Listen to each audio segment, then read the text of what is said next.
حضرت مالک بن دینار، بہت بڑے آدمی کی بات بتا رہا ہوں، آج میرا کلام دینداروں سے ہے۔ حضرت مالک بن دینار دینداروں میں بڑا نام، لکھا کس نے؟ حضرت شاہ فرید الدین اتار نے تذکرۃ الاولیاء میں۔ یہ سچے لوگ تھے تو سچ بولتے ہیں، جھوٹ نہیں بولتے۔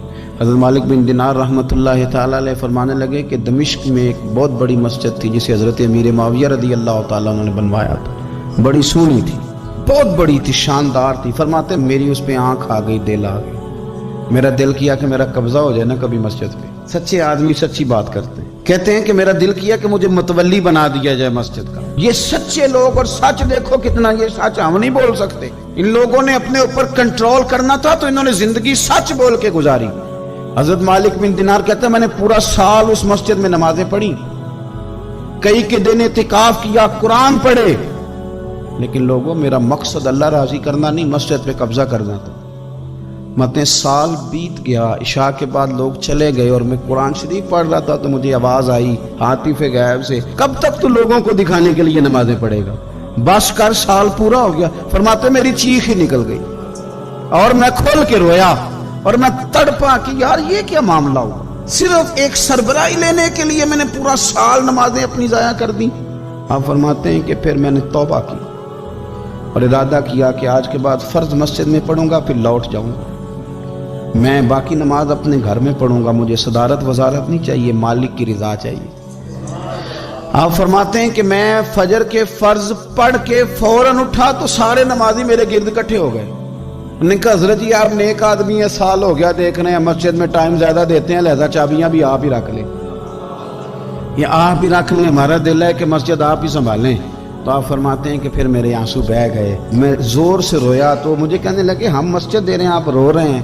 تو میں نے کہا تمہیں نہیں پتا، تمہیں پتہ نہیں نا، یہ جو تم چابیاں لے کے آئے ہو نا یہ مجھے دوبارہ آزما رہا ہے، یہ ایک امتحان میرا اور کرنے لگا، اور امتحان کرنے لگا، اب نہیں مجھے چابیاں چاہیے، چابیاں تم رکھو، ہاں اگر جھاڑو کوئی نہ دے تو میرے ذمہ لگانا، میں راضی ہو کے دیا کروں۔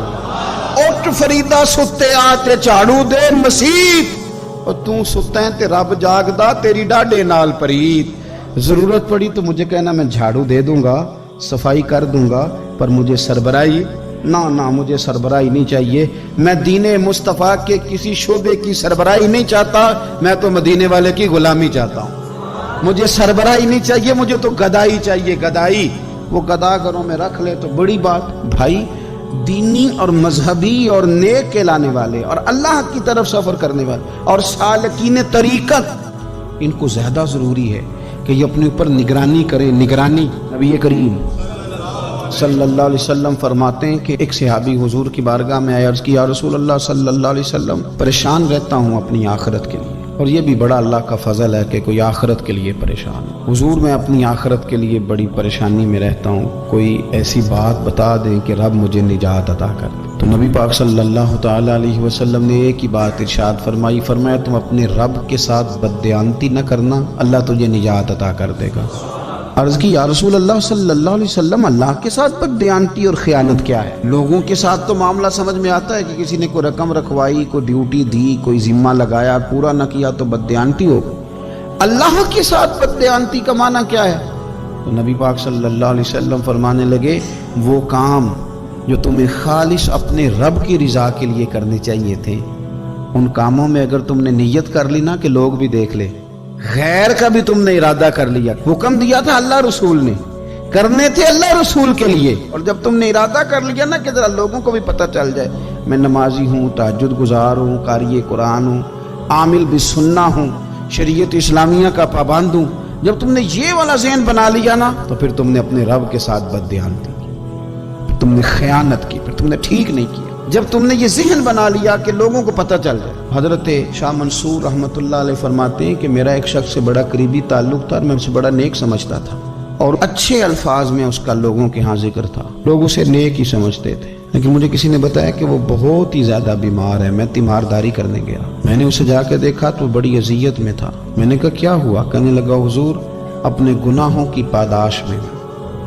میں نے کہا تو بڑا نیک تھا۔ کہنے لگا حضرت جی میرا منصب نیکی کا تھا، میں نے تہجد پڑھی تاکہ لوگوں کو پتہ چل جائے میں نے تسبیح پھیری تاکہ پیری مریدی میں اضافہ ہو، میں نے سنت شریعت کا لبادہ اوڑھا تاکہ میرے عقیدت مند بڑھ جائیں۔ وہ کام جو اللہ رسول کے لیے کرنے تھے انہی کاموں پر میں نے یہ نظام بنایا کہ جس سے خرابی واقع ہونے لگی۔ حضور پھر میں بیمار ہوا، اتنا بیمار ہوا کہ اٹھا نہیں جاتا تھا۔ ایک دن پھر میں نے قرآن شریف منگایا اور منگا کر کے اپنے صحن میں بیٹھ کر قرآن بلند کر کے کہا اللہ مجھے اس کے صدقے شفا دے دے۔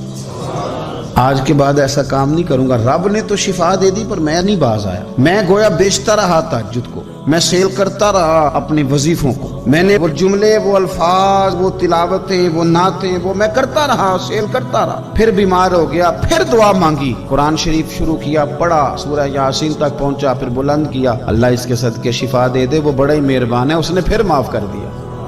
لیکن حضور اس کی بار یہ ہوا ہے کہ میں نے کئی دفعے معافی مانگی، کئی دفعے توڑی، اب میں نے پھر وہی کام کیے لوگوں کو دکھانے کے لیے، لوگوں کو راضی کرنے کے لیے۔ ہمارے پلے کچھ بھی نہیں بچتا، جو کچھ ہے وہ دوسروں کو دے ڈالا۔ اس لیے نبی پاک علیہ السلام فرماتے ہیں قیامت کے دن اللہ تعالیٰ کچھ لوگوں سے فرمائے گا جن کو دکھانے کے لیے نمازیں پڑھتے تھے جاؤ ان سے جا کے اجر مانگو، جن کو دکھانے کے لیے تم نے صدقات کیے ان سے کہو تمہیں اجر دیں، جن کو دکھانے کے لیے تم نے روزے رکھے ان سے کہو تمہیں اجر دے۔ وہ جو تم نے لبادے اوڑے نا اور بڑا کچھ تم بنے کہ میں داڑھی والا، میں پگڑی والا، میں جبے والا، جن کو دکھانے کے لیے کیا جاؤ جا کے ان سے اجر لو، میں تو تمہیں اس چیز کا اجر دوں گا جو تم نے خالص میرے لیے کیا۔ تو وہ شخص کہنے لگا حضور اب میری یہ کیفیت ہے کہ اس دفعہ میں قرآن منگاتا ہوں، پڑھنے کی کوشش کرتا ہوں پر میری زبان پہ جاری نہیں ہوتا، آپ میرے لیے دعا فرما دیں۔ کہتے ہیں میں بھی رویا، وہ بھی رویا، ابھی میں اس بستی سے باہر نہیں نکلا تھا کہ اس شخص کا انتقال ہو گیا، وہ چلا گیا۔ آج تک پریشان ہوں کہ مالک بندہ نوازی فرما، تھوڑا سا اپنے لیے بھی ہمیں کچھ کرنا ہے، ہمیں غور کرنا ہے کہ یہ کام کرتے وقت میرا ارادہ کیا ہے، اس کام سے میرا مقصود کیا ہے، اور جس ارادے سے میں کر رہا ہوں پھر اس کا نتیجہ کیا ہے۔ اگر اسی طرح الجھ گئے، میں کہتا ہوں کہ ہم نے دعوتیں ولیمے بھی کھائے اور ہم منگنی میں بھی گئے اور ہم بارات میں بھی گئے اور ہم جناب سیاسی میٹنگ میں بھی گئے، کس لیے کہ دنیا داری ٹھیک رہے، کہ سارے کام دنیا کے لیے کر لیے تھے تو اب نمازیں تو نانا دنیا داری کے لیے پڑھی، یہ سارا کچھ ہو گیا تھا نا دنیا داری کے لیے، تو اب داڑھی حج زکوٰۃ کا معاملہ تو دنیا داری کے لیے نہ کریں، اب اس پر تو نہ دھبا ڈالیں، اس پر تو نہ وہی لیبل لگا لیں کہ یہ اوپر بڑا اچھا خوبصورت پیکٹ اور اندر سے نکلے کوئی شے نہ، خرابی ہو جائے اور صبح قیامت جب راز کھلیں تو پھر ہم سے چھپنے کو جگہ ہی نہ مل سکے۔ نبی کریم صلی اللہ تعالی علیہ وسلم نے ہماری تربیت فرمائی، حضور فرمانے لگے مخلص ہو کے عمل کرنا، اگر تھوڑا بھی ہوا تو تمہیں کفایت کر جائے گا۔ حضرت ابو سعید ابو الخیر رحمۃ اللہ علیہ کہتے ہیں میں غلام خرید کے لایا، جو غلام شرط کے ساتھ آتے تھے وہ سستے ملتے تھے اور جن کو ہم بس خرید لاتے تھے اپنی مرضی سے وہ ذرا مہنگے ہوتے تھے۔ تو غلام نے کہا حضرت جی 3 شرطیں ہوں گی اگر آپ مجھے خریدیں گے۔ میں نے کہا بولو۔ کہنے لگا پہلی شرط یہ ہے کہ میں سارا وقت آپ کی بات مانوں گا، پر اذان ہوگی تو پھر میں کسی کی بھی نہیں سنوں گا، پر میں جانوں میرا رب جانے۔ میں نے کہا قبول ہے۔ کہنے لگا دوسری شرط یہ ہے کہ دن کے وقت بات مانوں گا، رات کو نہیں مانوں گا۔ میں نے کہا یہ آرام کرنے کا عادی ہوگا، نیند زیادہ آتی ہوگی، بعض لوگ زیادہ سوتے ہیں۔ میں نے کہا ٹھیک ہے۔ اس نے تیسری شرط یہ کہی کہ بہت سارے جگہوں پہ لوگوں کے زیادہ غلام ہوتے ہیں تو ایک کمرے میں 5-5 6 لوگ رہتے ہیں، میں کمرہ علیحدہ لوں گا اکیلا، ٹوٹا پھوٹا دے دیں، پرانا دے دیں، کسی حویلی کے پچھواڑے دے دیں، پر کمرہ میں الگ لوں گا۔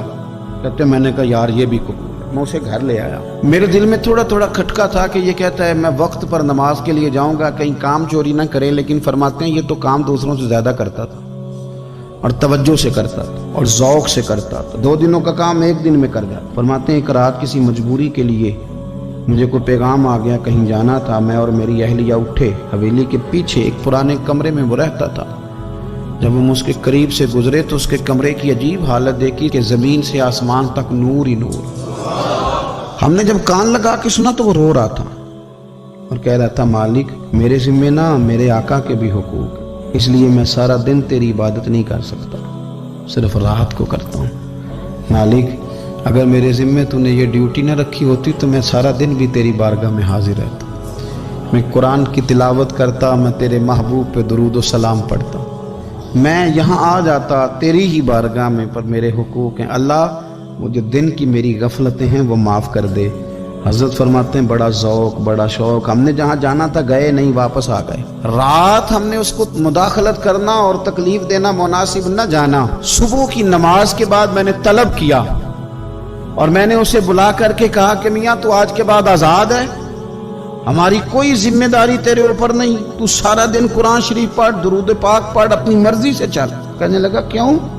جلال میں غصے میں بات کرنے لگا، کیا مطلب ہے آپ کا؟ میں محنت کروں گا، کام کروں گا، یہ آپ کیا کہہ رہے ہیں؟ تو فرماتے ہیں میں نے اس سے کہا کہ رات نا ہم نے تیرا منظر دیکھ لیا، تیری دعائیں، تیری التجائیں، رب کے ساتھ تیرے رشتہ ہم مطلع ہو گئے۔ کہتے ہیں ہم نے یہ کہا تو اس نے آسمان کی طرف دیکھا، پھر نظر جھکائی، کہنے لگا مالک تو نے تو راز ہی کھول دیا۔ یہاں لوگوں کی جعلی کرامت مشہور ہوتا ہے تو وہ کمائی نہیں کرنی شروع کر دیتے، تویز دھاگے کی دکان نہیں چل جاتی۔ اللہ تو نے راز ہی کھول دیا، میں تو سراپا مخزن راز تھا، میں رہا تھا مدت و راز میں، یہ تو تیرا شوق کے دید کشاں کشاں مجھے کھینچ لایا مجاز میں، تو نے یہ کیا عجب کیا، مجھ کو بھی فاش کر دیا، میں ہی تو ایک راز تھا سینہ کائنات میں، مالک میرا بھی راز کھول دیا۔ اور پھر کہنے لگا اللہ یوں نہ کر، تیرے میرے پردے ہیں، ان پردوں کو نہ کھول۔ یہ لفظ کہے زمین پہ لیٹا، کلمہ پڑا، روح ہی پرواز کر گئی، عرش فرشتے بانگا